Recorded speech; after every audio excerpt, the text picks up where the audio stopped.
देश के सबसे लोकप्रिय टीवी शो दृश्यम में आपका स्वागत है। मैं हूं आपके साथ प्रीति रघुनंदन। हम एक बार फिर हाजिर हैं अनदेखे भारतवर्ष के अविश्वसनीय दृश्यों के साथ। हमारे पुराणों में कई पौराणिक घटनाओं का जिक्र मिलता है जिन्हें लोग एक कथा कहानी के तौर पर पढ़ते हैं। कई बार उन घटनाओं के साक्ष्य होने का दावा किया जाता है, लेकिन लोग ध्यान नहीं देते, यूं ही बातों में टाल देते हैं। लेकिन हमने नहीं टाला। विष्णु पुराण और स्कंद पुराण की एक कथा से जुड़े दावों का पीछा करने का फैसला किया। दोनों पुराणों में एक युद्ध का जिक्र है जो भगवान विष्णु और वीरभद्र देव के बीच हुआ था। वीरभद्र देव भगवान शिव के अंश माने जाते हैं, जिनका रंग, रूप और शक्ति दोनों महादेव के बराबर था। कहते हैं कि उस भीषण युद्ध में भगवान विष्णु ने सुदर्शन चक्र का इस्तेमाल किया था। कहते हैं उस जगह पर आज भी सुदर्शन चक्र के उस संहार के दिव्य ध्वनि सुनाई देती है। शुरू में ये दावा जितना अविश्वसनीय लग रहा था, इस दावे की पड़ताल और भी हैरत अंगेज निकली।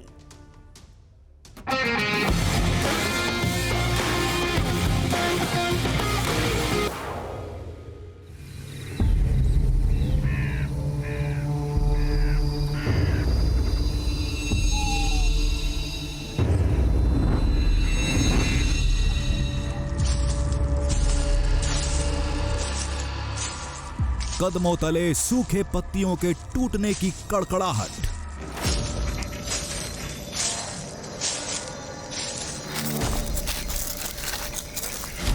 जंगल में पसरे सन्नाटे का शोर,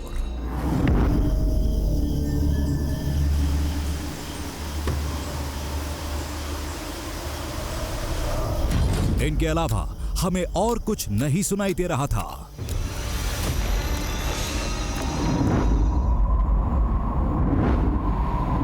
लेकिन लोगों का दावा है, बियाबान के इस धाम में जब ध्यान लगाकर खड़े हो,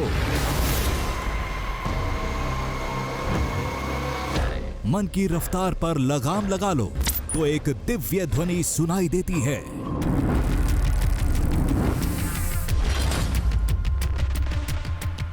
एक ऐसी आवाज जो इंसान को आज भी लाखों साल पहले की अलौकिक दुनिया में ले जाती है। इधर वीरभद्र है जो ईश्वर का अंश है, उनका विष्णु के साथ इधर युद्ध हुआ था ये जगह पे, और उसका कई सारे निशाने इस आसपास है।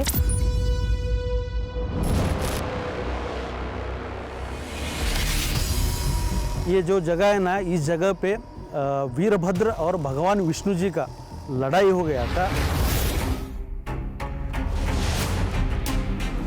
मान्यता कहती है वो ध्वनि एक पौराणिक संग्राम की है, भगवान विष्णु के सुदर्शन चक्र के संहार की है। महादेव के सबसे शक्तिशाली गण और नारायण में यही रण छिड़ा था। युद्ध में सुदर्शन चक्र चला था। उस चक्र की नाद आज भी इन वादियों में गूंजती है।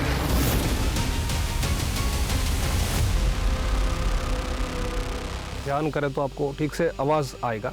वो आवाज़ हो तो हम सुदर्शन चक्र का आवाज़ कह सकते हैं। जो बोले तो क्या हो सकता है कि जब बड़ा सा गोल का चीज़ हवा में घूमते हुआ आया तो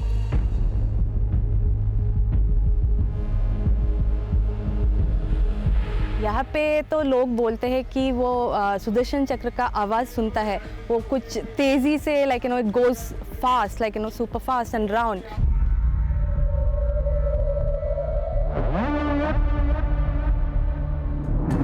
लेकिन ये तो मुमकिन ही नहीं है। जंगल में कई सारी आवाजें गूंजती हैं।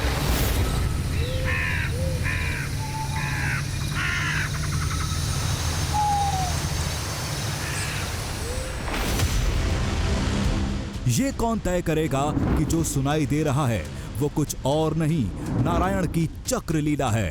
ध्यान करें तो आपको ठीक से आवाज़ आएगा। वो आवाज़ हो तो हम सुदर्शन चक्र का आवाज़ कह सकते हैं। यहाँ पे तो लोग बोलते हैं कि वो सुदर्शन चक्र का आवाज़ सुनता है।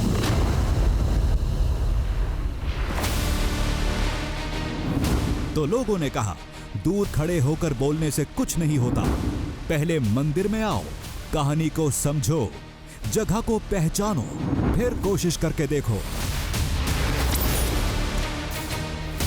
हर सवाल का जवाब आंख बंद करते ही मिल जाएगा। लोगों ने जैसा कहा हमने वैसा ही किया, लेकिन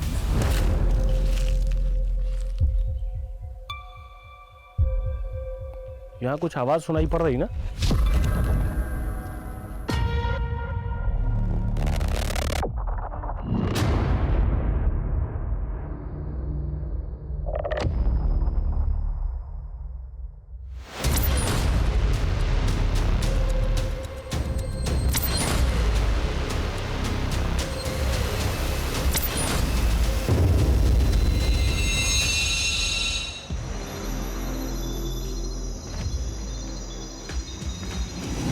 इस दावे की पड़ताल के लिए हमें उस जंगल की खाक छाननी थी जिसे महादेव की भूमि कही जाती है।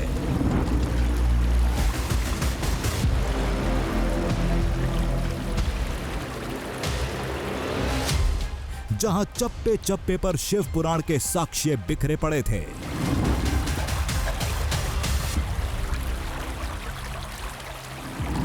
इसलिए हम सीधे पहुंचे कर्नाटक में सिरसी के शिमोगा जंगल में।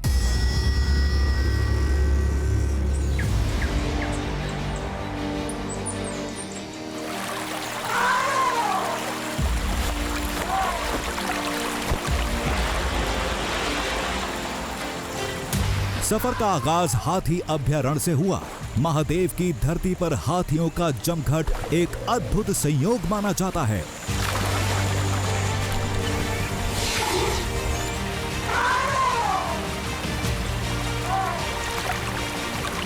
लोग इन्हें शिवपुत्र भगवान गणेश का प्रतीक मानते हैं।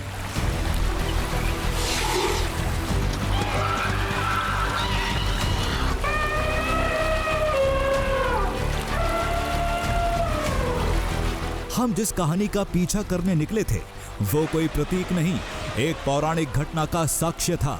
एक ऐसी घटना जिसमें भगवान शिव के रौद्र अंश वीरभद्रेश्वर और नारायण में भीषण युद्ध हुआ था।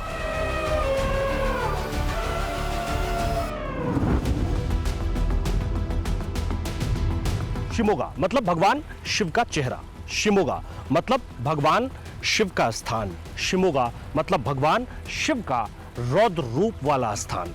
सिर्फ भगवान शिव ही नहीं है, यहाँ नारायण भी है। यहाँ हर वो कहानी है जिस कहानी को शिव पुराण में आपने पढ़ा होगा या फिर आपने सुना होगा। कहते हैं कि ये वही धरती है जिस धरती पर शिव के अंश वीरभद्र और भगवान विष्णु के बीच युद्ध हुआ था। ये वही धरती है जिस धरती पर आज की तारीख में भी उस युद्ध के प्रमाण मिलते हैं।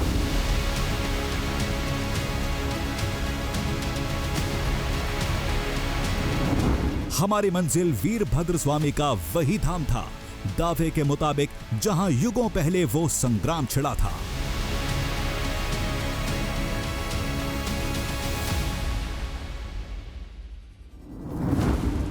जिसकी शुरुआत राजा दक्ष के उस यज्ञ से हुई थी जिसमें भगवान शिव को आमंत्रण नहीं था। इससे नाराज देवी सती ने उसी यज्ञ की ज्वाला में खुद को भस्म कर दिया। नाराज महादेव ने अपनी जटा का गुच्छा एक पर्वत पर पटका। भगवान शिव के क्रोध से वहां वीरभद्र गण का जन्म हुआ। महादेव के आदेश पर वीरभद्र ने राजा दक्ष पर हमला बोल दिया। वीरभद्र को रोकने के लिए भगवान विष्णु सामने आए और तब दोनों में बहुत भयंकर युद्ध हुआ। वीरभद्र है जो ईश्वर का अंश है, उनका विष्णु के साथ इधर युद्ध हुआ था ये जगह पे, और उसका कई सारे निशाने इस आसपास है। अभी बहुत सारे दिखाई नहीं देते हैं, लेकिन लोग मानते हैं कि बहुत साल पुराना यहाँ युद्ध हुआ था, और ये मान के बहुत लोग इधर आते हैं।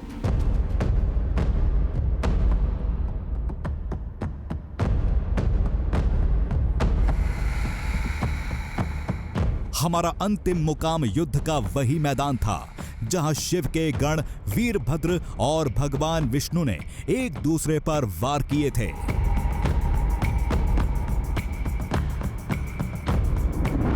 शिव पुराण के मुताबिक वीरभद्रेश्वर शक्ति और सामर्थ्य में महादेव के समान ही थे।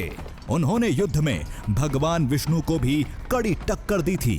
अंत में थक हार कर नारायण ने उन पर सुदर्शन चक्र से वार किया। शिव पुराण के मुताबिक वीरभद्र ने सुदर्शन चक्र को निगल लिया था।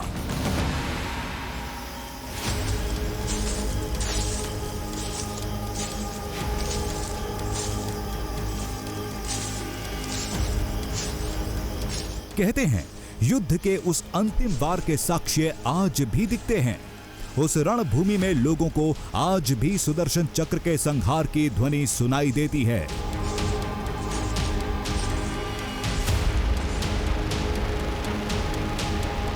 यहाँ पर एक बस बता सकते हैं तो शब्द आपको एक सुनाई पड़ता है, जो आप कुछ लोग बोलते हैं कि पहले से कुछ बोला है हम लोगों ने। जो विष्णु जी का सुदर्शन चक्र है ना, उसका आवाज़ आप ध्यान करें तो चक्र का आवाज़ आपको सुनाई देगा, एक पहले से ही मानना है।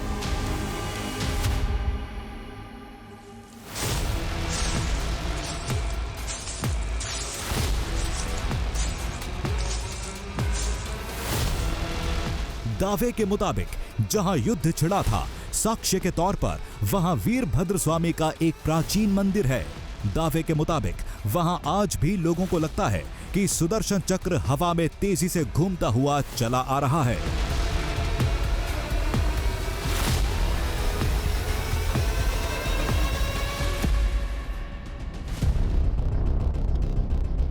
जो आपको आवाज़ सुनाई पड़ता है, जो ध्यान करें तो आपको ठीक से आवाज़ आएगा, वो आवाज़ हो तो हम सुदर्शन चक्र का आवाज़ कह सकते हैं। क्योंकि यहाँ पर आप आकर विष्णु जी का प्रार्थना करें तो वो आपको आवाज़ का महसूस होगा। जो बोले तो क्या हो सकता है कि जब बड़ा सा गोल का चीज़ हवा में घूमते हुआ आया तो आप कह सकते हैं कि वो ऐसा ही हमें महसूस होता है। ध्यान करते हुए टाइम में ऐसा ही होता है।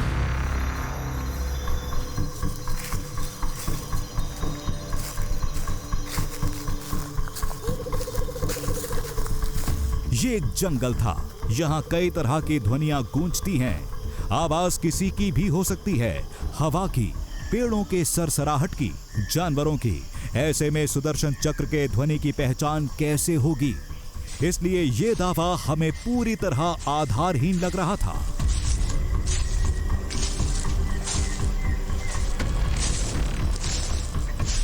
लोग जिस तरह की आवाज की बात कर रहे हैं, असल में उसके पीछे कोई बहुत बड़ा आधार नहीं है। बहुत बड़ा आधार इसलिए नहीं है क्योंकि हर कोई एक दूसरे से सुनी सुनाई बात को ही बता रहा है। फिर भी हम जंगल की खाक छान रहे थे। वजह था हमारा मकसद, दावे का पीछा करना, उसकी पड़ताल करके असली दृश्यम दुनिया को दिखाना। यही हमारा काम है और इसे ही अंजाम देने हम मंजिल की ओर बढ़ते जा रहे थे।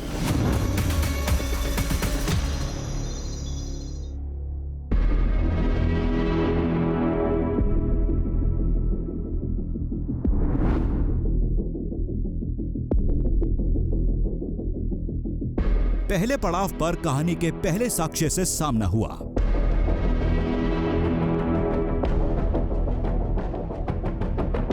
सामने काले पत्थरों का पहाड़ था, जले हुए कोयले जैसा।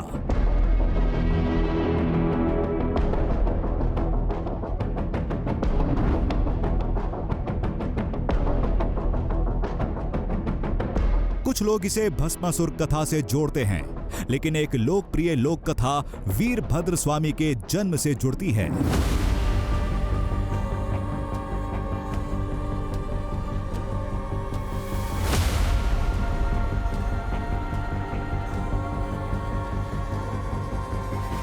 मेरे ठीक सामने वो पहाड़ है जिस पहाड़ को वीरभद्र से जोड़कर देखा जाता है। कहते हैं कि भगवान शिव ने इसी स्थान को चुना था वीरभद्र की उत्पत्ति के लिए।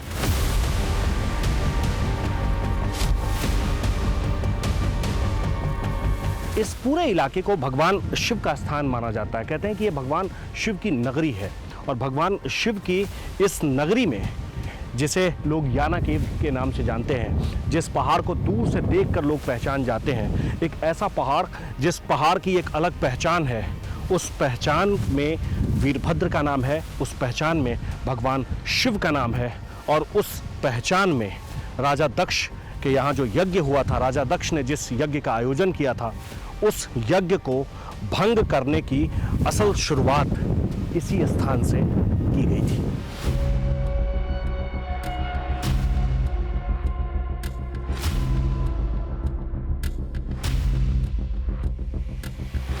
मान्यता के मुताबिक देवी सती के भस्म होने के बाद भगवान शिव ने अपनी जटा इसी पर्वत पर पटकी थी, जो महादेव की क्रोध की ज्वाला से सुलग उठा था, और यहीं उनके सबसे शक्तिशाली गण वीरभद्र का जन्म हुआ।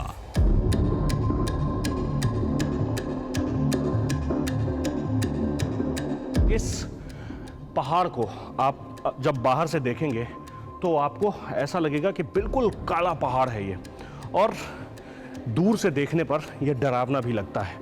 कहते हैं जैसे भगवान शिव के रौद्र रूप वीरभद्रेश्वर हैं, वैसे ही ये पहाड़ अपने रौद्र रूप में यहाँ पता नहीं कितने 100 सालों से है, और इस स्थान पर, इस जगह पर लोग आज की तारीख में भी मानते हैं कि वीरभद्रेश्वर की उत्पत्ति इसी पहाड़ से हुई थी। आओ।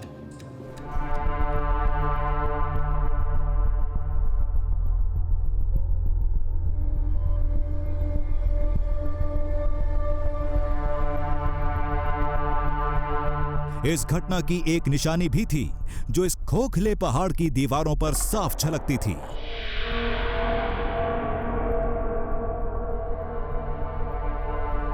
शिला पर ये लंबी लकीरें, दावे के मुताबिक ये भगवान शिव की जटा के निशान हैं।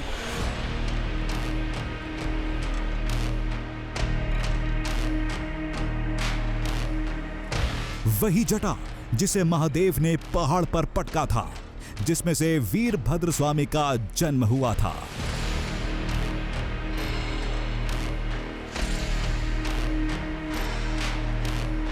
केव के किसी भी हिस्से में आप चले जाएंगे तो आपको एक अजीब सा निशान दिखता है। कहते हैं कि ये निशान पता नहीं कितने 100 सालों से है, और ये बाहर वाले हिस्से में भी दिखता है और अंदर वाले हिस्से में भी दिखता है। इस निशान को लेकर लोगों के बीच आज भी ऐसी कहानी है, ऐसी किंवदंती है कि भगवान शिव ने अपने सिर से, अपनी जटा से जो बाल यहाँ पटका था, उसी बाल के ये सारे निशान दिखते हैं। कुछ लोग मानते हैं कि भगवान शिव ने अपनी जटा को ही यहाँ पटक दिया था। कुछ लोग कहते हैं कि नहीं, अपने सिर से सिर्फ एक बाल को निकाल कर पटका था।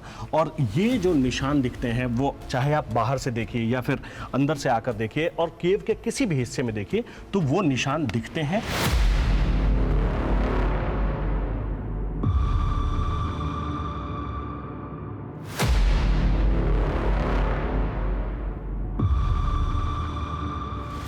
जब पहला मुकाम ऐसा था तो मंजिल कैसी होगी? लेकिन दावा अभी भी हजम नहीं हो रहा था। लोग किस आवाज की बात कर रहे थे? वो सुदर्शन चक्र की ही ध्वनि है, ये कैसे पक्का हुआ?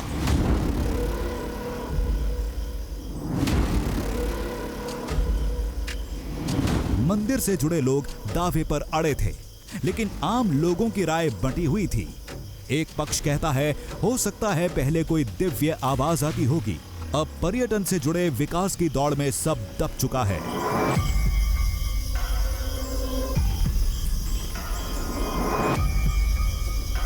देखिए, लोग कहते हैं कि यहाँ पर सुदर्शन चक्र की आवाज़ सुनाई देती है, पर अभी यहाँ पर शांति का भंग हो गया है। आना जाना लोगों का बहुत बढ़ गया है, चहल पहल बढ़ गई है, वाहन व्यवहार बढ़ गया है, इसलिए अब आवाज़ नहीं आती। वहीं दूसरे पक्ष के मुताबिक वीरभद्र देव की कहानी सच्ची है। भगवान विष्णु से उनके युद्ध की कथा पुराणों में दर्ज है। जहां आज मंदिर है, कभी वहीं युद्ध भूमि हुआ करती थी। साक्ष्य भी वहीं होंगे, लेकिन किसी ने खोजने की कोशिश ही नहीं की। यहाँ पे युद्ध की बहुत सारी निशानियां हैं, पर लोगों ने कभी उसे ढूंढा नहीं। अभी लोग ढूंढते तो मिल जाते, लोग यहाँ आते हैं टूरिस्ट की तरह, घूमते हैं, चले जाते हैं, 5 मिनट रुकते हैं, बस चले जाते हैं, बाकी कहीं ढूंढते कुछ नहीं है, उसे कुछ क्या मिलेगा। एक सवाल सभी पूछते हैं, वीरभद्र स्वामी भगवान शिव के गण थे, तो उनका विष्णु भगवान से युद्ध क्यों हुआ?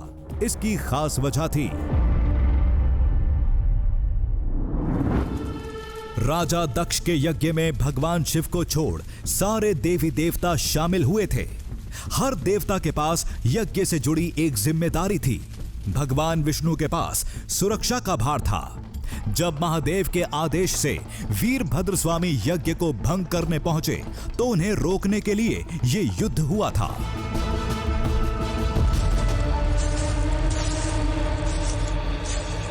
वो भूमि अब नजरों के सामने थी।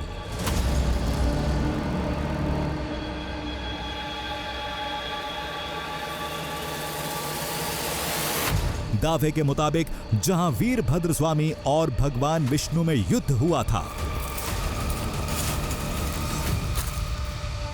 जहां आज भी उस युद्ध की गर्जना गूंजती है।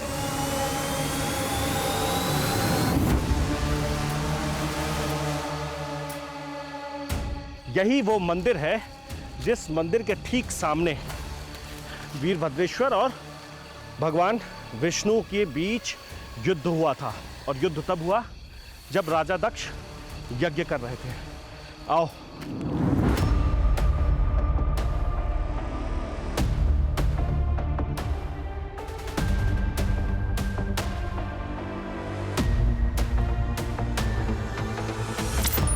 मंदिर की सरहद पर 2 पत्थर जमीन में गड़े दिखे। मान्यता कहती है वो युद्ध इन्हीं दोनों पत्थरों के बीच छिड़ा था।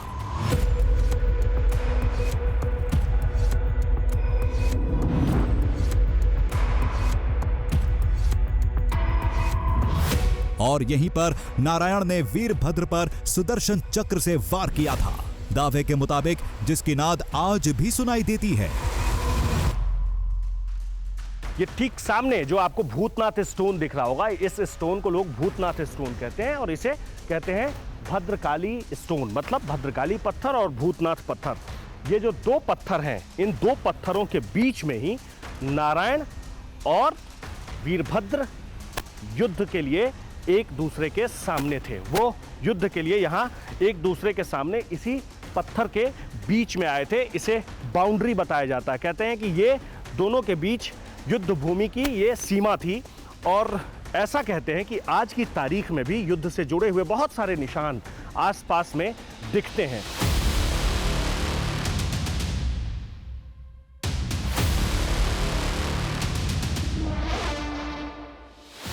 दावे के मुताबिक शांत और स्थिर दिमाग से ध्यान लगाकर सुनो तो ऐसा लगेगा कि कोई धारदार गोल चक्र आपकी ओर लपक रहा है।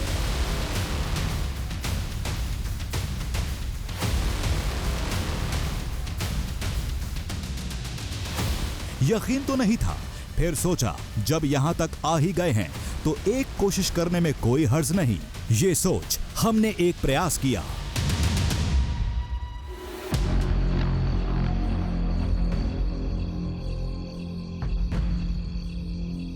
पूरा ध्यान लगाया, सारी ऊर्जा कानों पर लगा दी।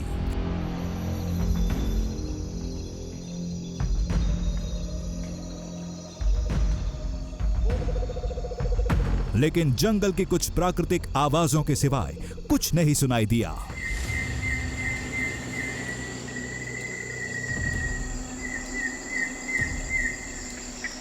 काफी देर से खड़े हैं हम, लेकिन अभी तक कोई ऐसी आवाज सुनाई नहीं पड़ रही है। आपको कोई ऐसी आवाज सुनाई पड़ी है? नहीं। आपको कोई ऐसी आवाज सुनाई पड़ी है?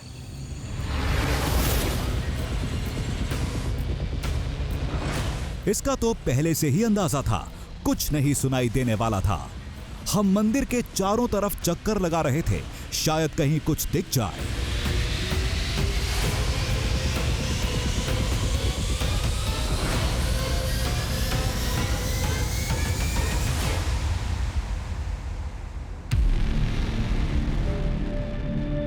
तभी हमारी निगाह मंदिर की छत पर गई।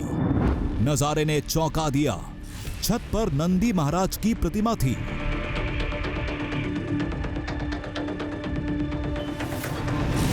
ये एक तरह से भगवान शिव का ही मंदिर था। नंदी सामने होने चाहिए, लेकिन यहां ऐसा नहीं था। इसे लोग उसी युद्ध से जोड़ते हैं। नंदी महाराज ऊपर क्यों विराजमान हैं ये किसी को नहीं पता है। बस लोग यही कहते हैं कि जब से ये मंदिर है तब से बस वो यही देख रहे हैं कि नंदी महाराज ऊपर की तरफ बैठे हैं। हालांकि कुछ लोगों का ऐसा मानना है कि जहां ये मंदिर है इसी मंदिर के ठीक सामने वाले हिस्से में वीरभद्रेश्वर और नारायण के बीच युद्ध हुआ था, इसीलिए नंदी महाराज आगे वाले हिस्से में विराजमान नहीं है, मंदिर की छत के ऊपर विराजमान है। ये मंदिर यहाँ कब से है कोई नहीं जानता। माना यही जाता है कि बाद के राजाओं ने उस पौराणिक युद्ध की निशानी के तौर पर यह धाम स्थापित किया होगा।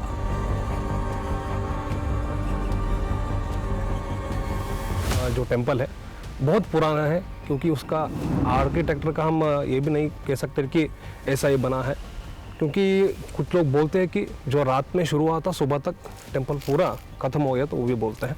तो बहुत सुंदर जगह है। आपको प्राचीन काल का को वास्तुशिल्प जो है सब यहाँ पर आपको दिखता है।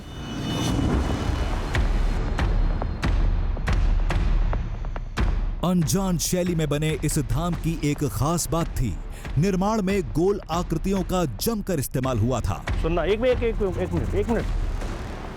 ये क्या है? अंदर और बाहर दोनों जगह भरमार थी। लोग इसे भी एक साक्ष्य बताते हैं।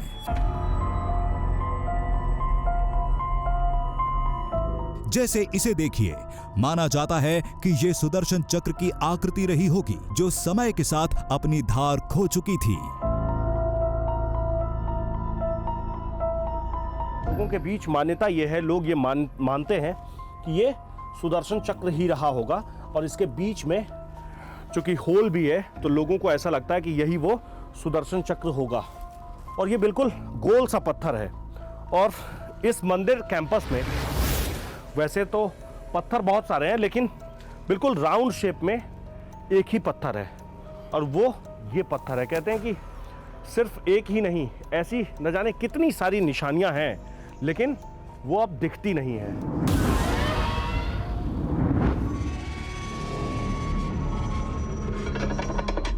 इतना सब देखने के बाद हमने एक और कोशिश की, इस बार भी पूरा ध्यान लगाया।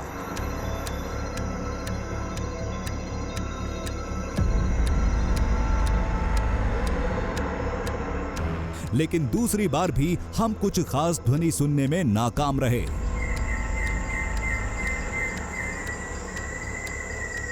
काफ़ी देर से यहाँ हम खड़े हैं और हमने काफ़ी कोशिश की कि कोई आवाज़ यहाँ सुनाई पड़े, लेकिन अब तक कोई ऐसी आवाज़ सुनाई पड़ी नहीं है।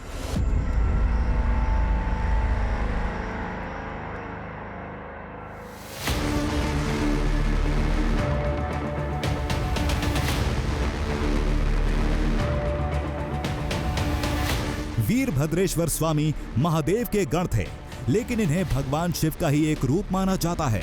ग्रंथों के मुताबिक वो बिल्कुल महादेव की तरह दिखते थे।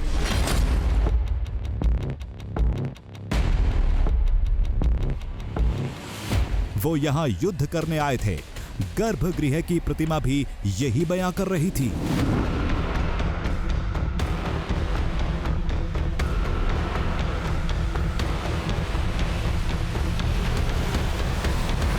हाथों में क्या क्या है?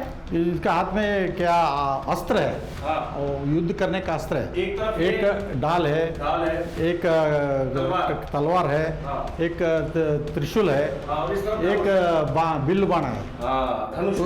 धनुष है। और ये क्या मुंडमाला है? वो ये मुंडमाला है, हाँ। और रुद्राक्ष है। ये रुद्राक्ष है, ये मुंडमाल है, ये हाँ खड्ग है। वो वार करने के युद्ध करने के जाने के वक्त ऐसा उग्र वो होता ना, हाँ। ऐसा वीरभद्र का है। एक लिंगो है, इसका ईश्वर का लिंगो है, हाँ। इसका गले में ईश्वर का लिंगो है।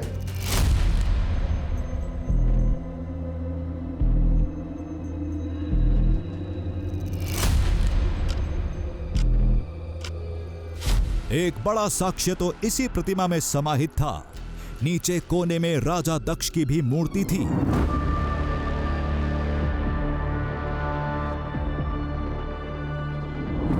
वही राजा दक्ष जिनका सिर वीरभद्र स्वामी ने धड़ से अलग कर दिया था, महादेव ने जानवर का सिर लगाकर उनको दूसरा जीवन दिया था। सबसे नीचे बहुत छोटी सी मूर्ति दिखाई पड़ती है राजा दक्ष की।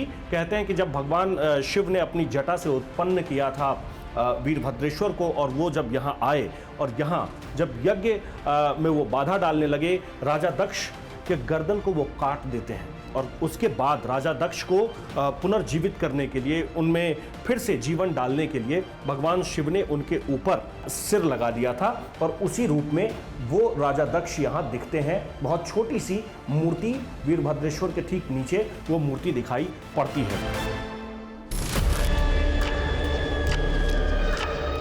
ये छोटी सी मूर्ति मंदिर से जुड़े दावे को मजबूत आधार देती है। साथ ही इस बात को भी बल मिलता है कि राजा दक्ष का यज्ञ भी यहीं हुआ होगा। सुदर्शन चक्र की आकृति वाली शिलाएं, राजा दक्ष की प्रतिमा की मौजूदगी, सब कुछ दावे के मुताबिक था। फिर वो दिव्य ध्वनि क्यों नहीं सुनाई दे रही थी? क्या उस ध्वनि और हमारे बीच कोई अवरोध था?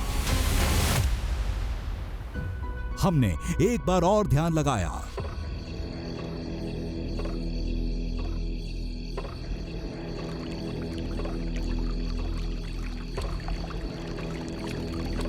एक हल्की सी आवाज कानों से टकराई, लेकिन ये चक्र की नहीं, आसपास किसी जलधारा की आवाज थी।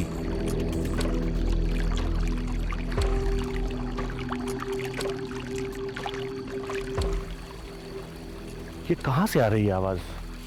ऐसा लग रहा है जैसे आसपास में कहीं पानी के बहने की आवाज़ आ रही है, आसपास से ही कहीं से आ रही है। वो आवाज़ तो नहीं है जो लोग लगातार कह रहे हैं, लोगों का जो दावा है वैसी आवाज़ तो नहीं है, लेकिन पानी के बहने की आवाज़ तो आ रही है। ये आवाज़ कहाँ से आ रही होगी?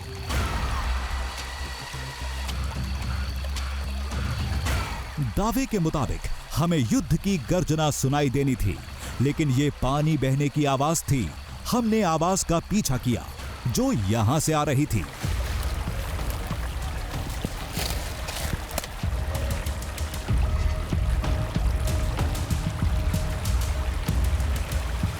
सामने एक नदी थी जिसकी जलधारा की ध्वनि हमें मंदिर से यहां खींच लाई थी। नदी का नजारा देख हमने पल भर में इसे पहचान लिया।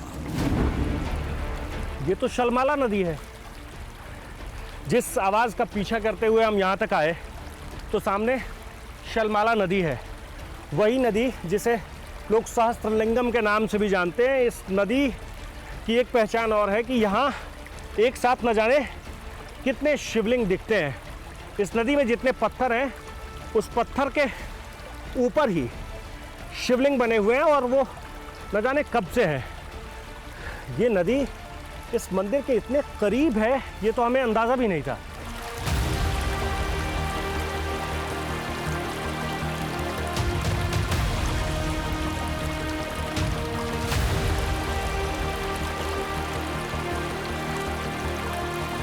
शलमाला को पवित्र नदी का दर्जा है, इसे सहस्त्रलिंग भी कहा जाता है।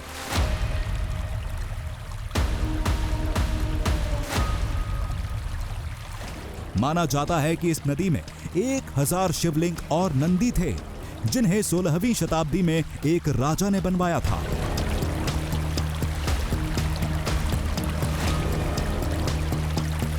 जब भी नदी का पानी कम होता है, सारी दिव्य आकृतियां प्रकट हो जाती हैं।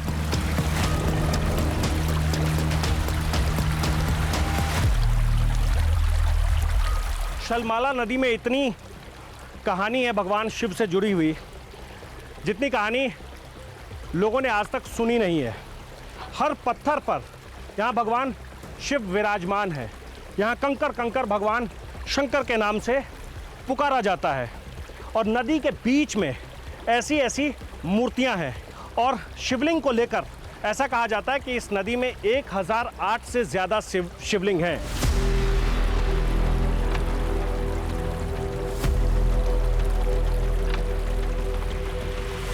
इस शिमोगा जंगल को शिव पुराण के साक्ष्यों के लिए जाना जाता है, जिसमें सबसे अहम थे ये नदी और वो मंदिर।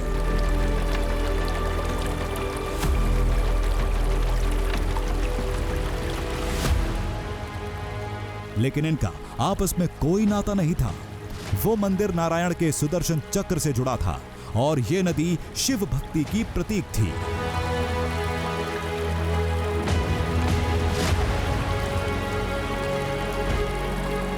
ये जो जगह है ये मेरे लिए बहुत अनोखी जगह है और जिसको इनक्रेडिबल इंडिया बोलते हैं ना, उसकी तो ये निशानी है। हर जगह देखो तो सब शिवलिंग शिवलिंग शिवलिंग, मानो पूरे आसमान में ओम नमः शिवाय ओम नमः शिवाय ऐसी ही ध्वनि सुनाई देती है।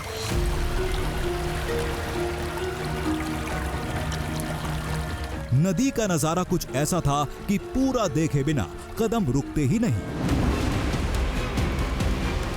चहलकदमी करते हम आम लोगों की पहुंच से दूर थोड़ा आगे निकल गए।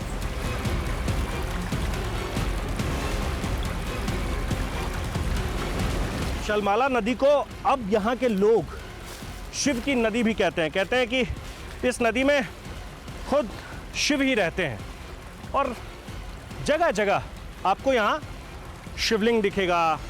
कई तरह की ऐसी मूर्तियाँ दिखती है, ऐसे पत्थर दिखते हैं जिसे देखकर आप चौंक जाएंगे। कई बार तो ऐसा लगता है ये क्या है।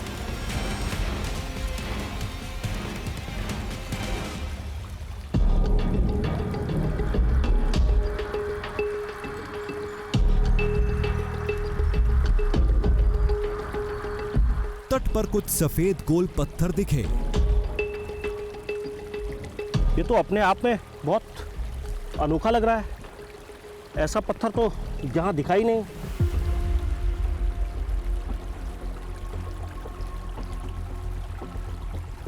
हमने करीब से देखा, पत्थर पर चक्रनुमा आकृति थी। ये देख हम चौंक पड़े।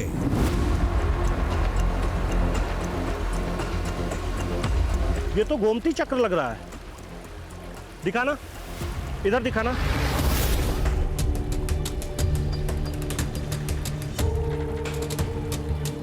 लेकिन ये कैसे संभव था? गोमती चक्र एक दुर्लभ समुद्री पत्थर है जो गुजरात की द्वारका में गोमती नदी में पाए जाते हैं। इन्हें देश के दक्षिणी हिस्से में कभी नहीं देखा गया। इससे भी बड़ी बात यह थी कि गोमती चक्र को भगवान विष्णु के सुदर्शन चक्र का प्रतीक माना जाता है। इसे गोमती चक्र कहते हैं। चक्र इसलिए कहते हैं क्योंकि इसके बीच में ये चक्र बना हुआ होता है और 1 2 3 4 5 और पत्थर तो नहीं दिख रहा है। 5 गोमती चक्र हमें मिले। ये यहां कैसे हो सकता है?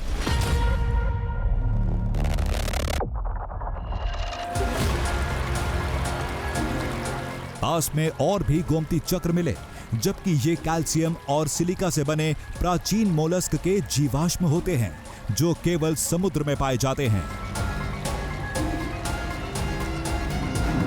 दरअसल गुजरात में द्वारका की गोमती नदी अरब सागर से जुड़ी है, इसलिए उस नदी में गोमती चक्र पाए जाते हैं।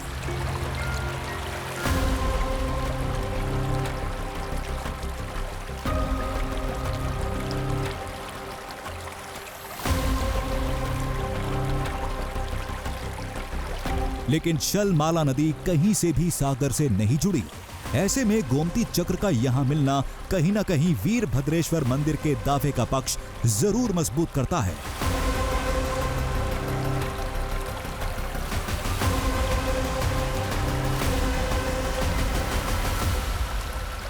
इसके बीच में जो राउंड शेप में है, इसीलिए कहते हैं कि यह प्रमाण है इस बात का सबूत है कि जैसे सुदर्शन चक्र बिल्कुल राउंड शेप में होता है, गोल होता है, वैसे ही इसमें ये गोल जैसा बना हुआ है और इसीलिए उसका इसे प्रतीक बताते हैं, सुदर्शन चक्र का अंश बताते हैं और बताया जाता है कि ये उसका प्रमाण है कि ये क्यों सुदर्शन चक्र का अंश है।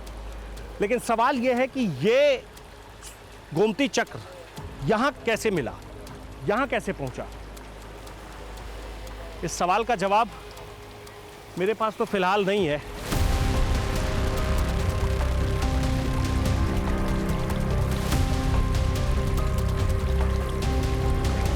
उधेड़बुन जारी थी, सवाल कई थे, जवाब नदारद थे।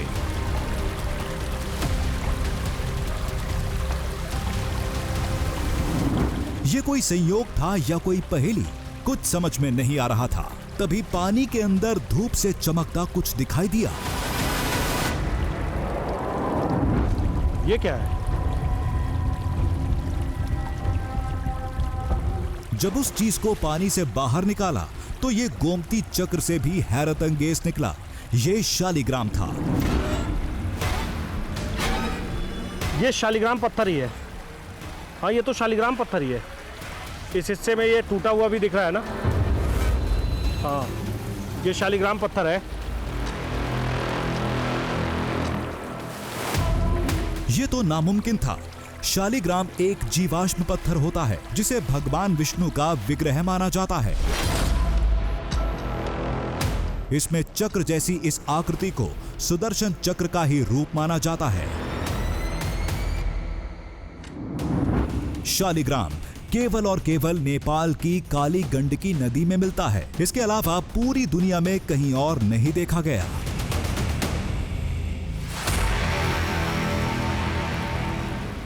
फिर ये यहां कर्नाटक के जंगल में कैसे? ये पत्थर यहां कैसे आया? पहले गोमती चक्र, फिर ये, ऐसा तो नहीं और भी पत्थर है।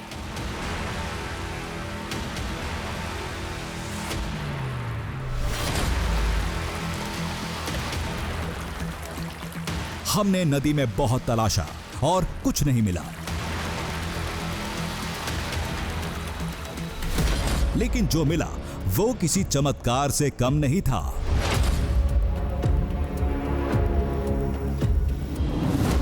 नदी के इस मोड़ का माजरा कुछ और था। पहले गोमती चक्र, ये तो गोमती चक्र लग रहा है। ये यहां कैसे हो सकता है? फिर शालिग्राम, ये शालिग्राम पत्थर ही है। इस हिस्से में ये टूटा हुआ भी दिख रहा है ना। अब इसे इत्तेफाक कहें या कुछ और, सवाल उठने तो लाजमी थे। इस दोनों पत्थर की जो कहानी है वो सुदर्शन चक्र से जाकर मिलती है, और ये दोनों पत्थर उस स्थान पर मिला है जहां की कहानी नारायण के चक्र से जाकर जुड़ती है। सवाल कई है, लेकिन फिलहाल मेरे पास कोई जवाब नहीं है।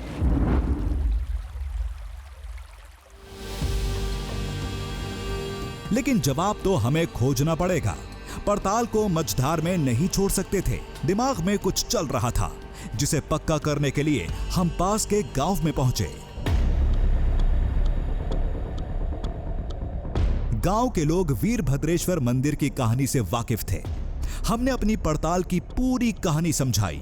जो नदी में मिला उसे भी दिखाया। शालिग्राम और गोमती चक्र को देख कुछ लोग चौंके। इन्हें साक्ष्य मानने में एक पल भी नहीं गंवाया।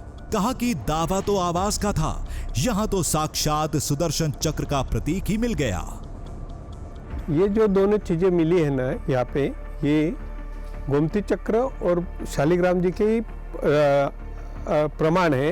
यहाँ ये सिद्ध होता है कि जब भी भगवान विष्णु और वीरभद्रेश्वर जी के बीच में युद्ध हुआ था तो यहाँ पे सुदर्शन चक्र चला था, और उसी का प्रमाण ये दोनों चीजें करती है। लेकिन इसी गांव के कुछ लोगों ने इस बात को सिरे से खारिज कर दिया था। उन्होंने वही बात कही जो हमारे दिमाग में भी चल रही थी। दरअसल शलमाला नदी को स्थानीय लोग पूज्य मानते हैं, उसमें पूजा पाठ करते हैं। तो कई बार पूजा करके लोग सामानों को नदी में विसर्जित कर देते हैं। शालिग्राम और गोमती चक्र का सत्यनारायण भगवान की कथा के साथ दूसरी पूजा में भी इस्तेमाल होता है। ये यहाँ नहीं मिलता है, यही भी नहीं मिलता है, ये भी नहीं मिलता है, ये भी नहीं मिलता, नहीं मिलता है। ये लोग आते हैं ना, वो पूजा करने के लिए, वो भगवान का यही छोड़ के जाते हैं ना। ये शलमाला नदी के किनारे लोग पूजा पाठ करने आते हैं तो वो छोड़ के चले जाते हैं। हाँ, वो आए लोग से विसर्जन करके जाते हैं। ये विसर्जन करके जाते हैं? हाँ, जाते हैं, ऐसे मानते हैं। इधर नहीं मिलेगा ये, वैसे ये नहीं मिलता, ये भी और ये भी नहीं मिलता है, नहीं मिलता है इधर।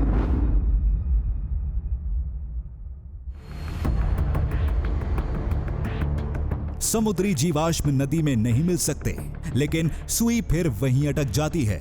शालिग्राम और गोमती चक्र को जीवाश्म विज्ञान मानता है, लेकिन आस्था से जुड़े लोगों को इनमें भगवान विष्णु और उनका सुदर्शन चक्र दिखता है। ये बहस सालों पुरानी है और आगे भी जारी रहेगी, लेकिन हमारे लिए अहम था बियाबान में खड़े इस धाम का दृश्य। इसे सामने लाना हमारा मकसद था। और इसमें हम कामयाब रहे।